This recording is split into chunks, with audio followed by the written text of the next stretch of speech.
Hi everybody, my name's Steve Cox. I'm Chief Commercial Officer for Fleet Mortgages, and this session is titled Buy to Let, Are You Ready for the Surge? And by that I don't mean surge testing, which is unfortunately a bit topical at the moment. It's what we think is going to happen this year and beyond in buy to let and what the opportunities are. So I think the start point with this is that buy-to-let has always been counter-cyclical. So in times of uncertainty, consumers are less confident and therefore less likely to make long-term financial commitments. So there's probably a bit of a lesson here to learn from history that always in a downturn, tenancy demand rises versus owner-occupied. So what can we learn from 2008, which was the obviously the crash and dark times economically? Now, where we are today, I suppose 2020 was very, very uncertain economically. 2021 has improved significantly, but there is still some doubt as to how quickly the economy will recover. I mean, the indicators this year have been very, very positive so far, but we're kind of not out of this yet. We now have the Delta variant to worry about. Going on holiday looks a bit difficult for the rest of this year. So we're still in uncertain times. But similar to 2008, governments launched wide-ranging economic stimulus packages. And of course, a word that's become very, very familiar to all of us is furlough, particularly throughout 2020, and there's still a high number of people on furlough today. And some companies, such as Zoom, on which I'm recording this, companies we've probably never heard of before. Zoom, I've always had a Teams icon on my desktop, but never really used it until obviously the pandemic hit, and perhaps that's going to be the new norm as we go forward. Blended with some face-to-face interaction that I'm sure we're all missing somewhat. Certainly I am, in terms of the variety of things that we've done in the industry, working with brokers and other stakeholders across the entire piece. And I think we do all miss that face-to-face engagement. So perhaps the future is going to be a blend of technology and some return to the old ways of face-to-face. It's just a people business we operate in, whether you're lenders, brokers, specialist distributors, and indeed clients. It's all about people. So my belief is it's not going to disappear entirely and be replaced by technology. We just get to a stable blend. So what happened way back in the crash of 07-08? Well, UK average house price back in September 07 was 190,000. The lack of availability of credit at the point of crash drove down the average price. And in March 2009, that had sunk as low as 154,000. So lack of credit and rising unemployment does stifle owner-occupied demand. So, of course, one thing that's been very, very different in the pandemic crisis that we've lived in has been those stimulus packages, particularly the stamp duty incentive, which at the time of recording this is just about to come to an end, or certainly the first cliff edge is coming to an end, and then we've still got some benefit there until the end of September. So there's no doubt that has stimulated the market massively and propped it up, which is good news for all concerned. But where we look at house prices versus tenancy demand, historically we can pin it on some data and say that in every downturn, tenancy demand has risen. So back in 2014, the number of households that were in private rental sector had mushroomed to an all-time high of 4.38 million. So I'm not suggesting that we're in the same economic downturn that we suffered before because of the stimulus packages such as SDLT, but generally speaking, we've had a rough economic ride for the last 15, 16 months. And touch wood, in our industry, it's all going the right way. But in the wider economy, there are still some sectors that are potentially under threat. So will we see this kind of repeat through 2021 and beyond? I think with the rise in tenancy demand, it's always underpinned by one real simple factor, which is essentially the lack of social housing in the UK. There isn't really a social housing policy anymore, certainly not to cater for the masses. And as a result of that, people do need to live somewhere. And therefore, that demand is sucked up by the private rental sector and our landlord customers. So in a very, very strange way, economic downturn is always good news for landlords and therefore good news for buy-to-let in general. So it actually took 7 years for the UK average property price to recover back to pre-crash levels. It didn't happen until July 2014 when we saw the peak of tenancy demand. So we haven't had a 7-year itch this time. What we've had is a stimulus package through SDLT that's fueled the demand to recover house prices far quicker than what people were predicting in 2020. I'm not saying it's a false dawn. I think the market is very, very strong and buoyant, and you guys will be experiencing that every day of the week with demand. So there is a parallel there, but the speed of recovery has been lightning. However, the fundamental macroeconomic conditions still remain in place, in that the wider economy is a bit shaky, and therefore there does seem to be an opportunity that will be mushrooming out from 2021 and beyond in buy-to-let. So we think that history may well repeat itself. As I say, even though the economy is relatively strong, the housing market is strong, some people are still lack a bit of confidence to commit to owner occupied. So as a result of that, people have got to live somewhere, and they will end up in the private rental sector. So I think if we go back to the crash, what actually underpinned that was, of course, the US subprime mortgage crisis just took down global economies. It knocked consumer confidence, and then long-term commitments or wishes or dreams, such as buying a home, were just postponed. It wasn't possible. People were worried. And I do think there are some parallels in that today, perhaps not widespread across the whole economy, but in certain sectors, such as hospitality, obviously travel, and to a degree, leisure. People are not confident as to what their futures hold. What happened back in the crash is the availability of credit increased. Central banks flooded the system with liquidity, and that availability helped the UK housing market recover. The credit availability fueled buy-to-let, particularly as landlords saw this as an opportunity to suck up that tenancy demand that existed. And I think there are actually parallels in that today. So we've seen 95% mortgages return. There are every day of the week lenders out there across the marketplace launching new products. There is more innovation. There's more focus on green mortgages. So what we can certainly say is that availability of credit is certainly out there today.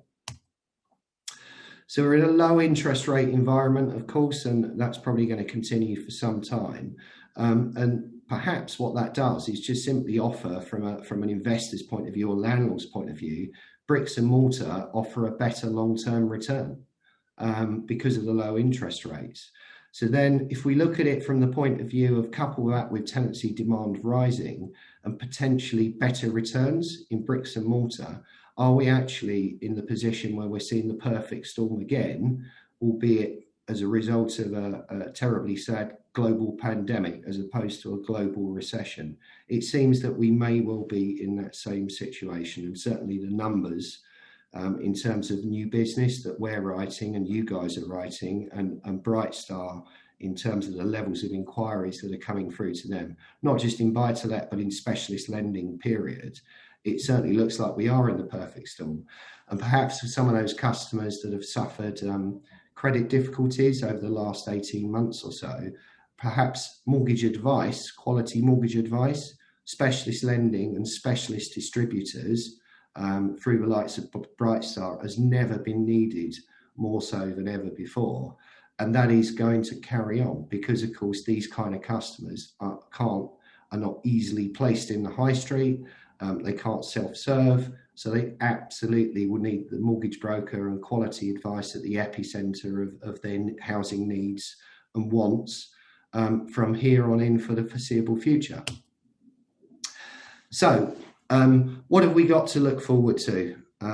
Well, apart from a benefit of age, from my point of view of being old, I know I don't look it, is I am double jabbed and therefore the pubs are open. We can go in restaurants. We may even be able to go to football matches soon. Who knows? So things are beginning to open up. Let's hope we get to July the 19th and Boris is able to tell us to a degree the brakes are off and we can try and go back to normal life as much as we can. That would just be fantastic for everybody concerned. But we shouldn't forget 2021 is also the 5th year anniversary of the tax changes that came into buy-to-let. So this year alone, there are waves and waves and waves of 5-year maturities in the marketplace. All of those need quality advice from brokers to make sure they're getting the right deal to take their portfolios forward and to protect their asset.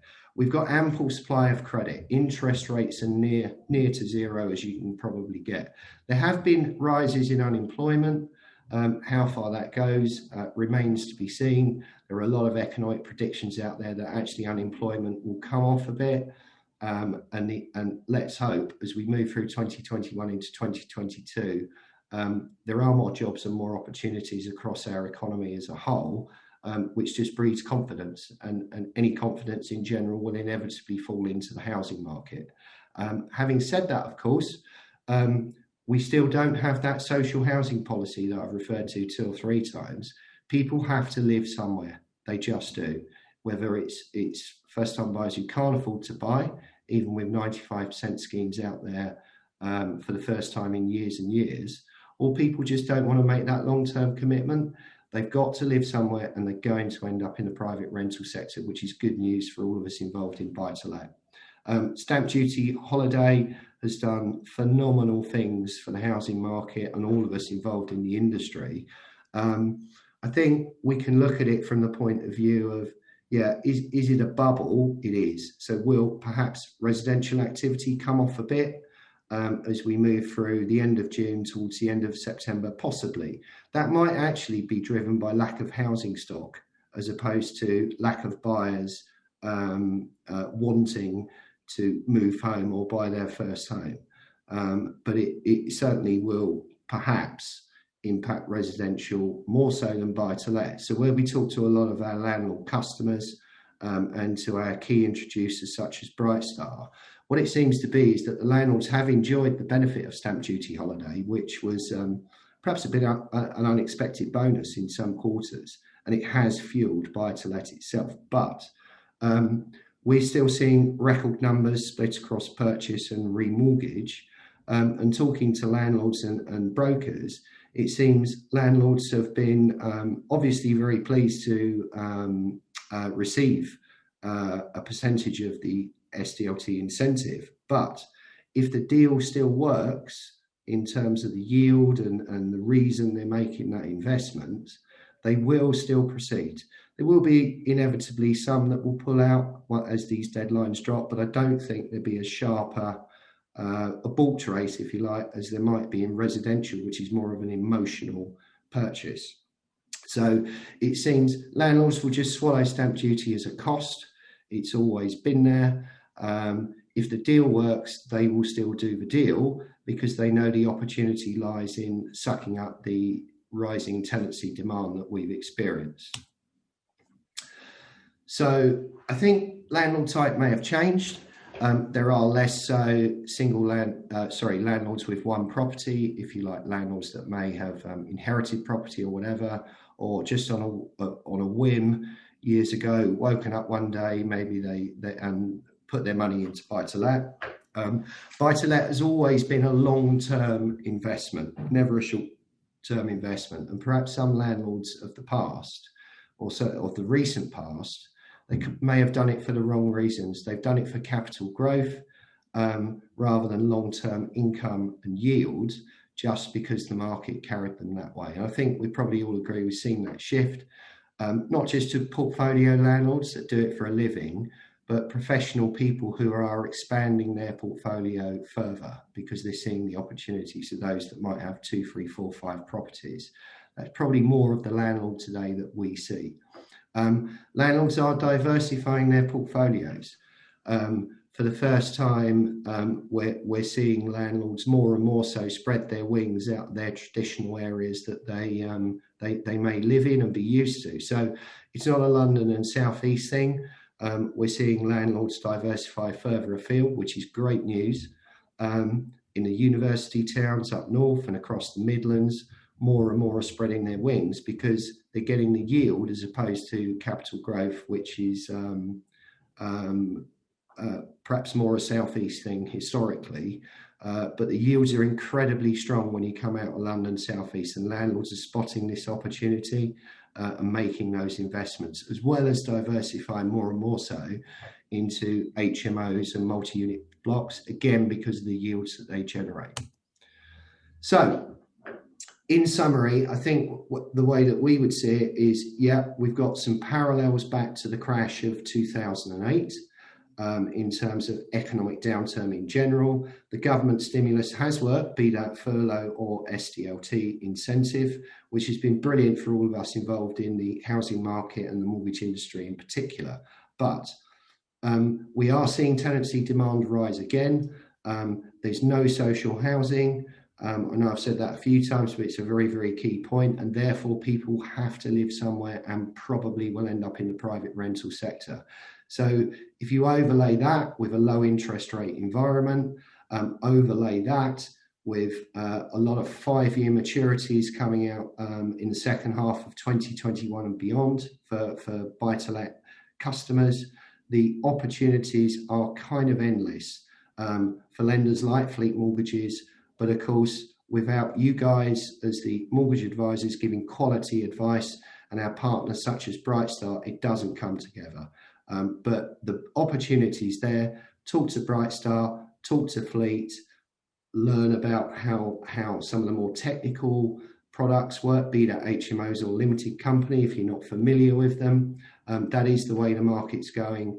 And despite the pandemic putting a bit of a downer on the last 18 months or so, let's just remember the pubs are open. It is the summer.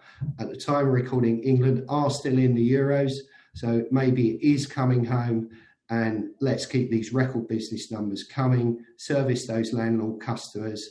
And even though COVID has obviously been a terrible and tragic thing across the entire world, perhaps what it's doing is creating opportunity, particularly in buy-to-let for all of us. So let's capitalize on that, work together, and we're going to have a fantastic 2021, and that will continue into 2022 and beyond. Thank you very much.